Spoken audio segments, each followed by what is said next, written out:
Hey guys, Dave here. Welcome to the Centurions Review, the punk rock band, the war game review institutions. This is Robert Heinlein's Starship Troopers from Avalon Hill.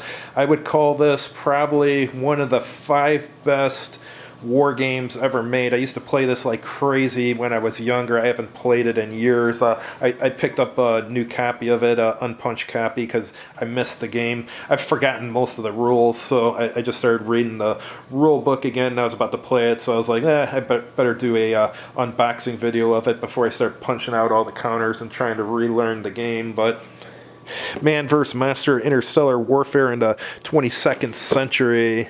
Back just says it's about the best-selling science fiction novel and basically what the game's about. I'm not going to read through all that.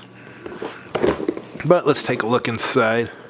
The box actually has got a lot of shelfware, as you can see, but there's no torn corners, so it's actually in pretty good shape. I wanted an unpunched version because I didn't feel like having to deal with counters missing and stuff, because a lot of these guys say something's complete when it's not. So here's the rules of play.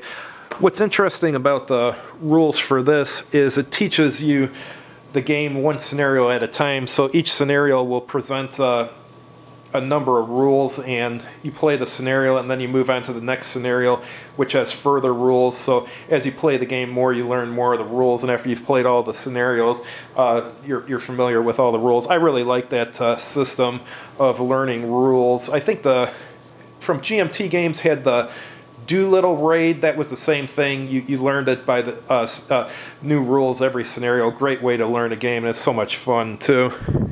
Here it's going over the units. There's all different types: command, marauders, scouts, combat engineers, air cars, special talents, and there's also some other counters here. And as far as the alien units, they call them humanoids here. Those are the skinnies from the book.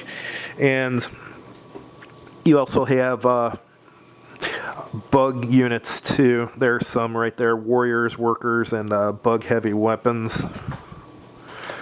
So here, if you want to get into the game, this is all you have to read: this page and this page of rules. So not even 2 pages of rules.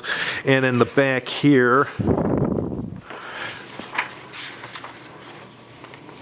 you go to scenario 1, it tells you what units to use and what the scenario victory conditions are. So it's like 2 pages of rules total with that. And then here's this one: you're fighting the skinnies. Here's scenario 2, Operation Bug House. That introduces more rules. Scenario 3, Invasion of Skinny 5. Scenario 4, Revolt. Scenario 5, Shield. Scenario 6, Operation Royalty, the battle for Planet P. And then Scenario 7, Clendathu, the last battle.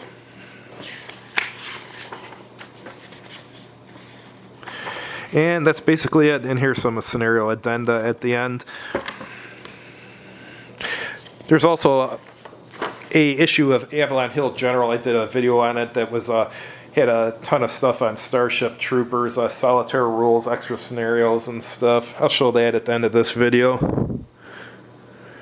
And here's the Terran attack table. One thing about this game, there's quite a bit of stacking. If I recall correctly, the Terrans have unlimited stacking, whereas the skinnies and the bugs, they do have a stacking limit. So there's quite a bit of stacking. And the other thing is, going by memory, when combat occurs, it occurs in the same hex, so you have to move into the hex where your enemy is in order for close combat to occur, whereas most war games, you just have to move adjacent and get into their zone of control for combat to work. So that's different than a lot of war games.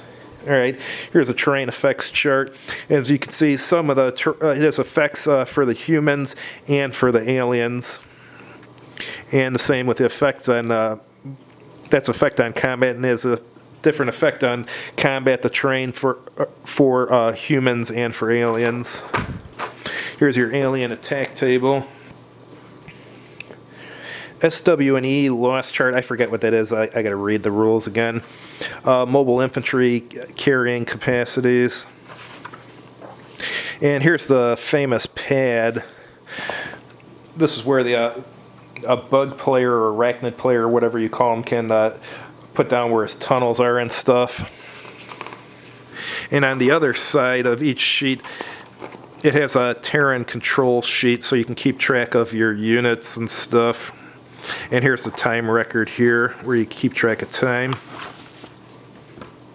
And here's the counters here. The counters look dated because, I mean, this is an old game. When is this from? Let's see the date here.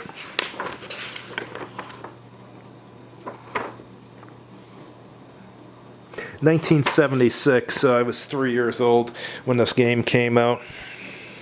There's your counters. Most of them are single-sided. A few have the stars on the back. Here's mostly alien counters here. The artwork's pretty rudimentary on them, but trust me, this is a good game. This is something the guy included with. I think he got this out of General magazine. He printed it out. And here's the famous maps here. Back in these days, people didn't make maps on computers like they do now and print them out. They would do actual paintings and paint the maps, so that's why they all look like they're done in like watercolors or something. It's a mounted map, as you can see. They go like that. I'm trying to remember how this goes.